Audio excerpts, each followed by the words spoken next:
अस्सलाम वालेकुम। मैं आपका मेज़बान समी इब्राहिम और आप देख रहे हैं प्रोग्राम तज्ज़िया। मेरे साथ लाहौर से अज़हर सदीक़ साहब हैं और थोड़ी देर में ताबिश भट्ट साहब भी हमें लाहौर से ज्वाइन करेंगे। वो हमारे रिपोर्टर हैं लेकिन वो होंगे ज़मान पार्क। और आज अज़हर सदीक़ साहब से हमने टाइम इसलिए लिया कि मैं देख रहा था पिछले 2 दिनों से जियो टीवी पर जाकर वो जो बखिए उधेड़ रहे थे, तो मैंने सोचा कि आज उन्हें हम दावत देते हैं कि वो हमारे साथ आए। और मामलात इस तरह के हैं कि ये वाकई आज भी बखिए उधेड़ने की ज़रूरत है, वरना जो कुछ हो रहा है इस मुल्क में इससे पहले हमने कभी नहीं देखा था।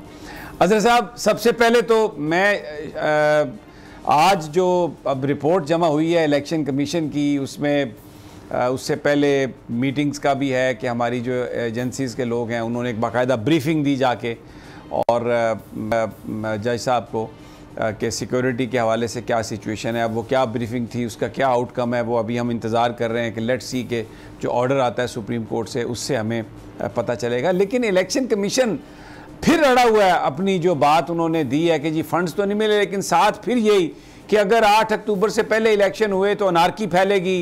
और पहले भी ऐसे हुआ, पहले भी ये मुकदमा पीडीएम का वो लड़ रहे हैं।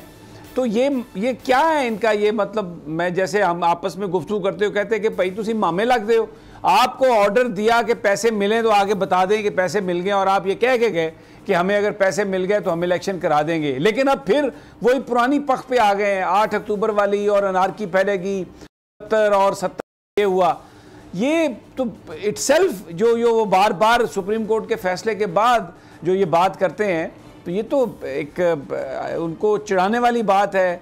ये तो एक आइन की, कानून की वायलेशन वाली बात है जिस पर वो अड़े हुए हैं। अज़हर सदीक़ साहब, बहुत शुक्रिया समी इब्राहिम साहब। वो बातें सिर्फ इतनी हैं कि जो कि लोगों के पास कहने को बात कोई नहीं है। तो जब प्रोग्राम्स में साथ बैठता हूँ, आपको पता है मैंने जरा अवॉइड किया था, लेकिन अब इन सब लोगों के साथ बैठना, और ये दे कैंट स्टैंड, खड़े नहीं हो सकते हैं। ये सिर्फ हवाई बातें हैं, झूठ इतना बोलते हैं। बहरहाल इन चीजों को एक तरफ रखें, लेकिन मैं एक बात आपको बता दूं समी साहब, मैं जो बात बड़े अरसे से कहता आया हूं कि इलेक्शन कमीशन एक बाइस्ड, एक ऐसा इदारा है जो नाकारा हो चुका है, जिसमें ना सकत है उठने की, खड़ा होने की, ना बैठने की। सांस इसके आखिरी दमों पर है। ओवरऑलिंग की जरूरत है इस इदारे को। इस इदारे में से जो माफियाज पहले के छुपे हुए बैठे हैं, जो मुख्तलिफ सियासी जमातों ने रखे हैं, वो निकालने की जरूरत है। और आज आपके प्रोग्राम से मैं एक बड़ी बात करने लगा हूं, मैं जुडिशियल कमीशन की डिमांड करने लगा हूं कि इलेक्शन कमीशन ने अब तक साबित कर दिया है कि वो इस लायक नहीं है कि इस मुल्क में इलेक्शन करवा सके, जो इस शक्ल में बैठा हुआ इलेक्शन कमीशन। हम अरबों रुपया इनको पैसा देते हैं, किस लिए देते हैं? साफ शफाफ इलेक्शन कराने हैं।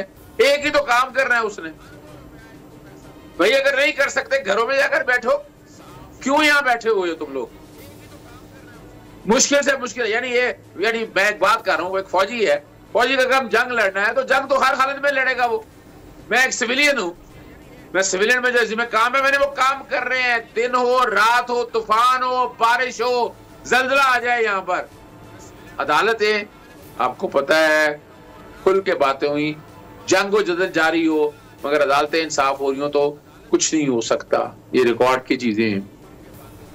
आज मैं बड़ी तल्ख बातें करूंगा आपके साथ। इलेक्शन कमीशन व्हाइट पेपर शाया होना चाहिए, उसमें मैं डेटा इकट्ठा कर रहा हूं और मैं बता दूं, मैं साबित कर सकते हैं कि इलेक्शन कमीशन की नाइल, यानी मैं एक छोटी सी बात करूं, इनको एक इख्तियार दिया गया सेक्शन 10 का, कंटेम्प्ट ऑफ कोर्ट का, कंटेम्प्ट ऑफ ट्राइब्यूनल का।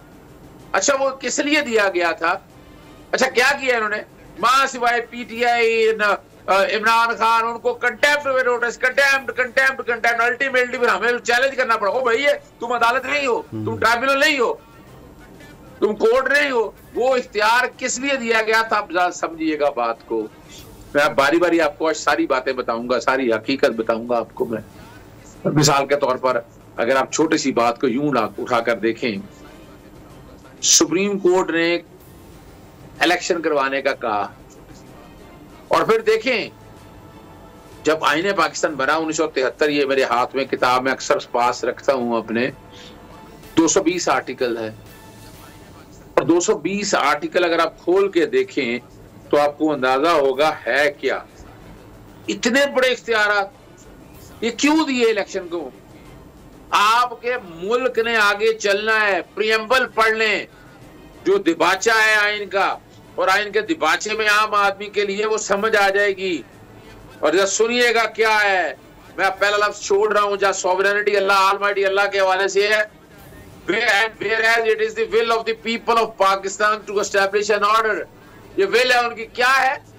Where in the state, love state है, गवर्नमेंट नहीं है। और ये स्टेट और गवर्नमेंट का कॉन्सेप्ट जो मौजूदा लोगों ने सत्यानाश कर दिया है। State shall exercise its power and authority through the chosen representative of the people। ये आईने पाकिस्तान कहता है कि इसको गवर्न किसने करना है? मुंतखब शुदा लोगों ने। और जब ये बना, और ये सोशल कॉन्ट्रैक्ट की एक बेहतरीन जब ये बना तो, और इसने एक एक चीज को कैटर किया, लेकिन हमने क्या किया? हमने हर चीज को उठाकर रद्दी की टोकरी में फेंक दिया। खुदा रहा यार, यानी इस आईने पाकिस्तान की कोई कदर कर ले भाई, कोई कदर करने के लिए तैयार नहीं है। जो इदारे बैठे हुए हैं वो उस छड़ी में, उस शाख में बैठे हैं, उसी को काट रहे हैं।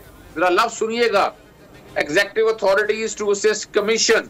yes, लफ्ज है, it shall be the duty of all executive authorities in federation and in province to assist the commissioner and the election commission in the discharge of his or their function। जरा सोचिएगा, constitutional bind, यानी आज कहेंगे आप जनाब पैसे दो, ये कौन होती हैं रोकने वाले पैसे? और ये पैसा जो है वो अमानत है टैक्सों का। नहीं, वो ये बात आपने बड़ी खूबसूरत कही है कि आइन ने